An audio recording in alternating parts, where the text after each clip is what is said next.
So it kind of seems like Kanye West and Adidas are going back to basics when it comes to 350 V2s, and there's really no better example of that than the upcoming Dazzling Blue colorway. What's up everybody, I'm Seth Fowler, and today I'm reviewing the upcoming Yeezy Boost 350 V2 Dazzling Blue.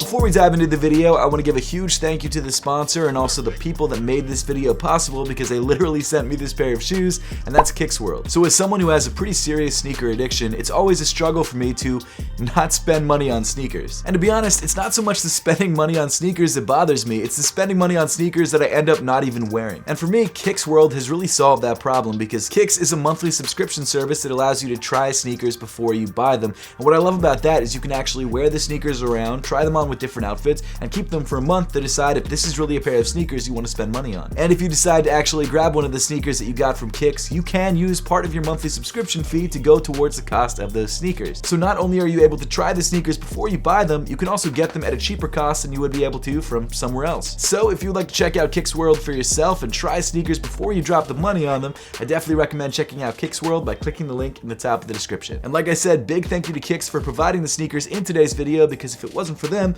we wouldn't have this earlier review, so shout out to Kicks for that. But now on to how you can grab a pair of Yeezy Boost 350 Dazzling Blues for yourself. I was just trying to check the release date for this pair of sneakers, but there's like 5 other sneakers I need to enter for in the confirmed app, so I've just been spending so much time just doing that. So the Dazzling Blue 350s officially release on February 26th through the confirmed app and some other standard Yeezy places like YeezySupply.com for a slightly higher than usual retail price of $230. And as far as stock numbers and how difficult this shoe will be to get, I have no idea, but just based on the fact that this shoe looks so much like some of the more popular 350 V2s, I would assume that the hype for this sneaker is going to be pretty high compared to most other 350 V2 releases. So I guess my advice as far as release procedures go, if you want to grab these shoes, enter every raffle you can, be on YeezySupply.com right when they drop, do all that sort of good stuff, and you might have a shot at grabbing these for retail. But with all that being said, why don't we dig a little bit deeper into the Dazzling Blue 350s and find out what makes this colorway of the shoe so dazzling.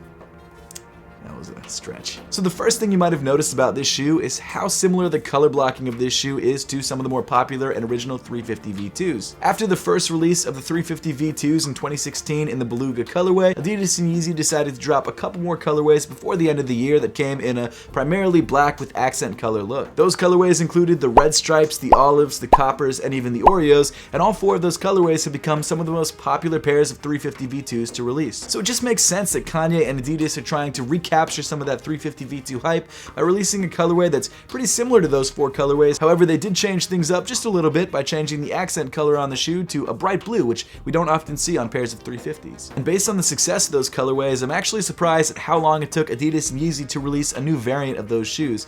It's kind of weird that it took them, what is it, like 6 years? I mean, I'm genuinely surprised that it took them 6 years to drop this shoe. And I think the idea with this release, or the thought behind this colorway release, is that Yeezy and Adidas are trying to recapture some of that hype that they lost with the 350 V2s. The 350 V2s have become more of like a mainstay sneaker, like the Air Force Ones, which are still popular shoes, but they're not really hyped up. And I think Adidas is really trying to strike that balance between an everyday shoe that everyone wears all the time and a hyped up sneaker that people just covet. And so in my opinion, the Dazzling Blue 350s are Adidas's attempt at recapturing the hype and trying to create that balance between hyped up and everyday wears. But getting into the materials on this shoe, the first thing that you probably noticed is this black primeknit upper. Now while this shoe might look and feel very similar to every other black pair of 350 V2s that use the same primeknit pattern, apparently they've actually changed up the materials in this upper and now are utilizing some form of recycled materials. And that's actually evident from the sustainability logo found on one of the insoles of the shoe. They did the same thing on the compact 350s and I believe on a pair of MNVNs, but this is the first time they've changed up the materials on the 350 V2s, and honestly it looks like a standard pair of 350s, it feels like a standard pair of 350s, and I'm really into the fact that Adidas is really implementing this sustainable material usage in their more hyped up sneakers that a lot of people will be buying. It's really cool to see Adidas do. Now to be fair, I don't know what percentage of the yarn used in the upper of this shoe or the materials used in this shoe are actually recycled or sustainable, but no matter the percentage, it is cool to see Adidas take their Yeezy line and create something that's sustainable, which I dig. Like I just said, the primeknit used in the upper of this shoe shoe feels just like standard primeknit used on 350 V2s. The primeknit pattern that we see on this shoe is the same as we saw with the Belugas and all of the black 350 V2s that released around the same time. On the medial side or inside of the shoe, it just looks black at first glance, but if you really take a closer look, you'll notice these blue speckles that almost create this really cool wavy pattern, which I've always liked about the original 350 V2s. And you can actually find more of this blue speckling throughout the primeknit, both on the medial and on the lateral side of the shoe. On the lateral side or outside of the shoe, it's really only found on the bottom part and the top part of the upper, but it's still there. But now let's get to the most dazzling detail of the entire shoe. I need to stop doing that. That sucks. You've got this dazzling blue stripe. So unlike most recent 350 V2s, this stripe comes in just a standard primeknit and not in some sort of like plastic mesh or ripstop material, which I really like. I'm actually a really big fan of the shade of blue that they used on this sneaker. I feel like it's very vibrant, it's very clean, and it's different than really anything that we've seen on a pair of 350 V2s. Of course, in the middle of the stripe, you've got your classic SPLY 350 text that's embroidered in a black primeknit. No one's ever been able to confirm what the SPLY stands for, but in my opinion, it's always stood for supply. I don't get the people who think it stands for anything else, but that's just my opinion. Kanye, if you want to chime in anytime and let us know what that means, that would be great. Also, if you're watching this video, thank you for watching this video, big fan. But yeah, it just kind of seems like one of those mysteries of the Yeezy Boost 350s, one that I don't think will ever be solved. One of my favorite things about this older 350 V2 design is the way that the stripe sort of pixelates into nothing towards the toe and the heel of the shoe. And something else I like about this older design as well is that the stripe doesn't end prematurely on the shoe. Like a lot of the newer designs, the stripe kind of ended here, but on these older ones, it ends literally right at the center of the shoe on both the front and the back of the sneaker. In fact, on the heel of the shoe, it actually fades into the medial side, which I really like. It's just a really clean look and one that I've missed on 350 V2s. Another interesting detail is that just below this blue stripe, you have a separate black stripe that, although you can't really see it, it does texture-wise change up the side of the sneaker. It's not your standard primeknit texture, it just comes in this flat black embroidery, which in my opinion creates this really nice subtle contrast between this and the rest of the upper of the shoe. I think it's a really nice touch. And all in all, while I don't think this design is groundbreaking, this is exactly what I wanted from Yeezy. I wanted different colors. I wanted something that is easy to rock. And I wish they had dropped this colorway like 3 years ago when I was still wearing 350s every day. I don't really wear them as much anymore. I still rock them, but not as often. Maybe this colorway will sort of convince me to rock them, although not this exact pair because Kicks sent me a size 8 because that's all they had, and I'm a size 9, so this probably won't fit very well, as you guys will see in the on-foot portions of this video. That being said though, did you guys peep the Apothecary Essentials socks that I'm rocking in the on-foot portion? Man, they look good. And if you guys want to grab a pair for yourself or a couple pairs, you can actually grab them through the merch bar just below this video. That is, if you're using an iPhone, iPad, or something that doesn't have ad block on it. If you do have ad block, you can grab them at apothecary.com, which is linked in the description below. All that aside, I feel like the Dazzling Blue 350 V2s are a very clean colorway and are super easy to rock. As far as the laces that come with this shoe, as you probably could have expected, they come with your standard black rope laces. They match the upper of the shoe very well, no 3M hits, which I'm not mad at. Then moving inside the shoe, you've got a black sock liner around the back of the heel, as well as the Adidas 3 stripes in reflective material. Then rounding off the inside of the shoe, you've got a black insole with the Yeezy, Adidas, and sustainability logos printed on the heel in blue. But now getting to sizing and fit of the Dazzling Blues,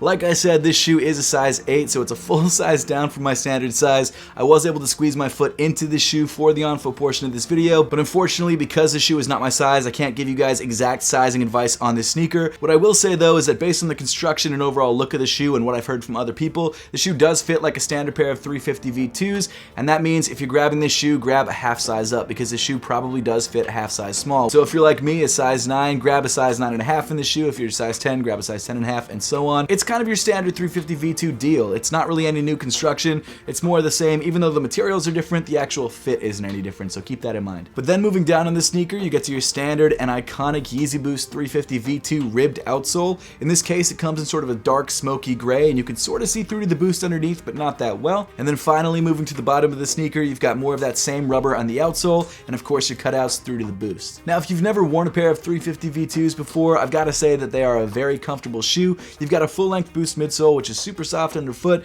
The primeknit is relatively stretchy and pretty breathable. The one problem that I have is around the toe area of the shoe. It kind of comes to a point which is not great for your toes. It almost smashes them together. But other than that, and especially if you grab the right size, you should be totally fine. So to round off this review of the 350 V2 Dazzling Blues, in my opinion, this is one of the best 350 V2s to drop in a very long time. No, it's nothing crazy. No, it's nothing out there. But at the end of the day, this is what Yeezy fans have been asking for. A shoe that looks like the 350 V2s that we fell in love with a little bit of a twist. And I love that blue stripe on the side of the shoe. I feel like it was a great color choice, and I'm into it. And when this shoe actually releases on February 26th, I will definitely be going for a pair of these myself. Hopefully I can grab a pair. If not, you know, it is what it is, but I would really like to have a pair of these. But at this point, I would love to know your thoughts on the upcoming Dazzling Blue 350 V2s and whether this is a shoe that you're going to be going for yourself. So make sure to let me know in the comment section down below. And as always, thank you so much for watching. Make sure to subscribe if you haven't yet, and I'll see you all in the next one.